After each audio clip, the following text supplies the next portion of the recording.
Hello, my name is Jack Massey, and for my final essay, I decided to focus on Egypt's decline in geopolitics. So, why is Egypt of such importance? Mainly because of its placement to vital locations like the Suez Canal and the Nile River, as well as its placement between the Middle East and Africa. And to the right, I added images of the Suez Canal and the Nile River. Like I said, very crucial pivot points in Africa and the Middle East due to its easy access to different and various trade routes. Um, the main broad research puzzle I decided to kind of dive into for my essay is the rapid decline regarding certain countries' influence in geopolitics. And then the more specific research question is why do these countries start to decline in the first place? And Egypt is going to be a prime example of this. So, kind of a little background of how Egypt got here and to the point where they started declining. A major factor was World War II. Prior to World War II, Egypt had been under British occupation since the 19th century. Um, they officially gained independence on February 28th, 1922, with the unilateral Declaration of Egyptian Independence issued by the British. Although this was the end of the occupation and Egypt gained their independence, British still used Egypt to house their troops during World War II. The main reason for this being, like I said, the location to the Suez Canal, as it was a vital access for trade routes, and it also allowed the British to easily access Middle Eastern oil fields.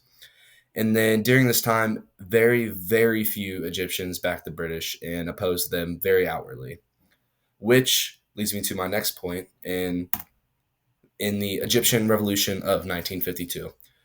So, like I said, although they had gained their independence from Britain, Britain still remained in the country, um, kind of doing a lot of behind the scenes work, and the Egyptians did not like that. Officially on July 23rd, 1952, a group known as the Free Officers, led by, I may butcher this, but led by Colonel Gamal Abdul Nasser, staged a revolution. And this revolution's main goal was to relinquish Egypt from this monarchy that had been in place since the 19th century and fully get rid of the British and dispose of them because, like I said, their citizens had been fed up. This movement did succeed, and after their main focuses were military and economic reforms to sort of reshape the country into what they wanted Egypt to be. And after this, Nasser emerged as the new leader of Egypt, and that is a image of him on the right. So, leading into the Suez Crisis of 1956, this was really the first main struggle faced by the new Egypt created by Nasser. And due to the importance of the Suez Canal, three countries emerged as kind of opposers towards Egypt in this situation. Those would be Britain, France, and Israel. Egypt, however, was backed and supported by the US and the Soviet Union and successfully thwarted these efforts in their attempts to try to gain control of the Suez Canal.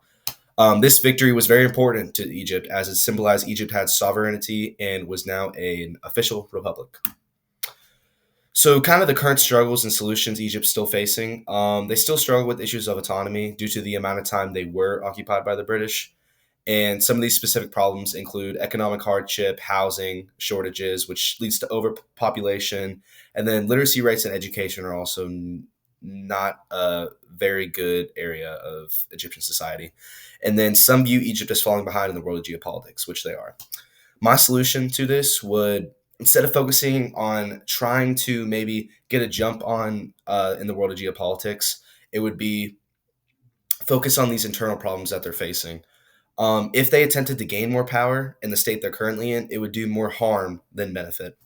And then in the long run, however, this will allow them to maximize their power and be in a better place eventually. So my research question, going back to my research question, it was why do these countries start to decline in the first place? And the answer I found from this research is simply because of interference. Whether foreign or internal, it's bound to create problems. As we can still see today, Egypt is still struggling to recover due to the amount of foreign influence it once dealt with Britain. And yeah, that's it. Thank you.